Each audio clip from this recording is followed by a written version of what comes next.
Start.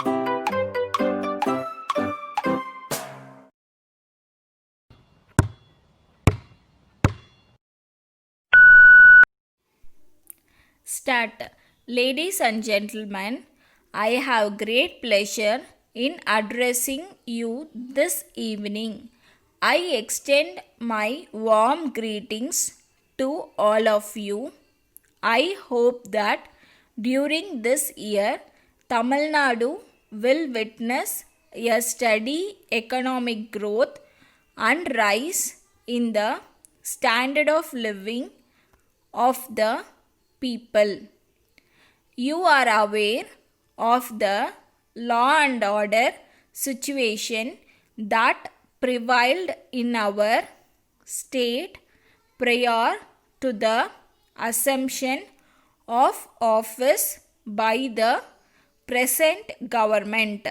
You are also aware of the effective steps taken by the government to maintain law and order and to ensure peace in the state.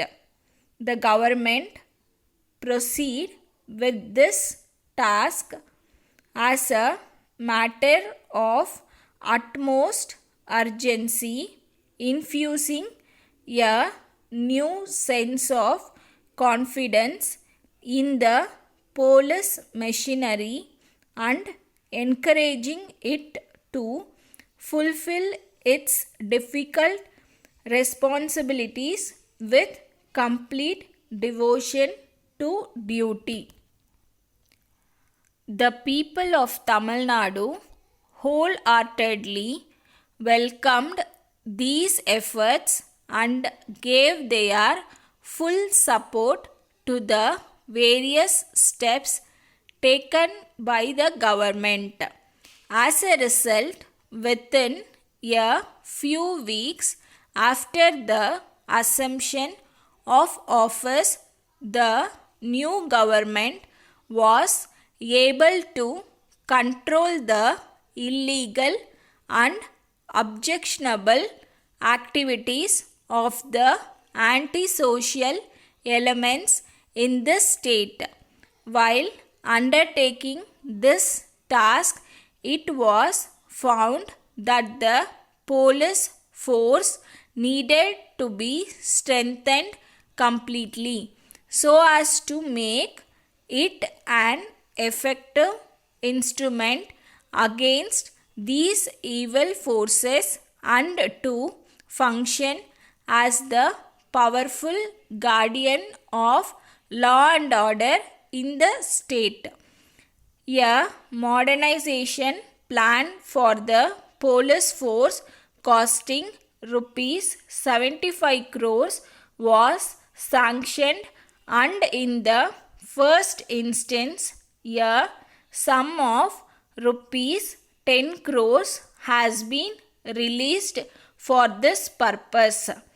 The various reforms introduced in the police force during the last few months have given it a new vision, a new direction, and a new purpose.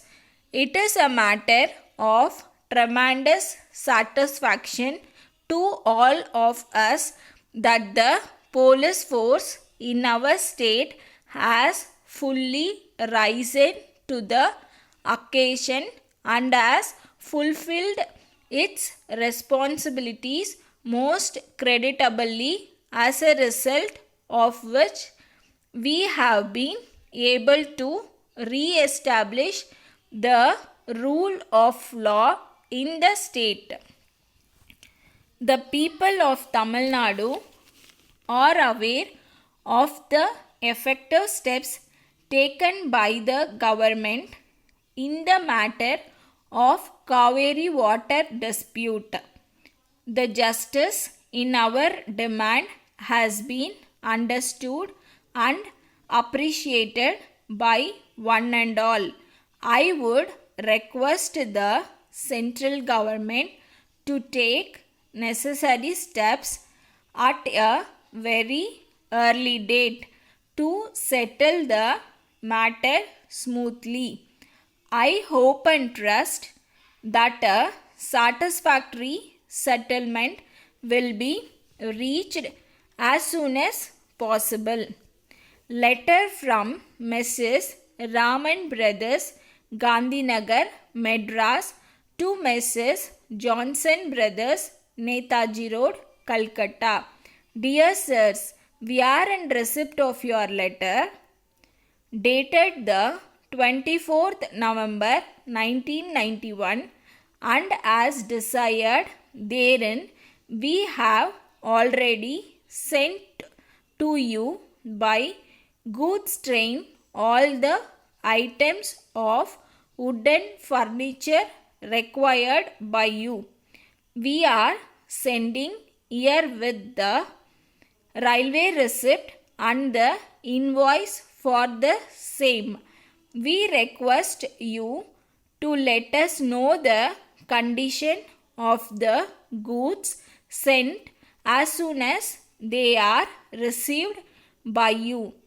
However, we would like to assure that every effort has been taken at your end to ensure that the goods are in accordance with the specifications given by you at the time of your order. As per our agreement, the bill of cost has to be settled within 15 days from the date of receipt of the goods. I therefore request you to arrange for the payment without any delay. Yours faithfully. Stop.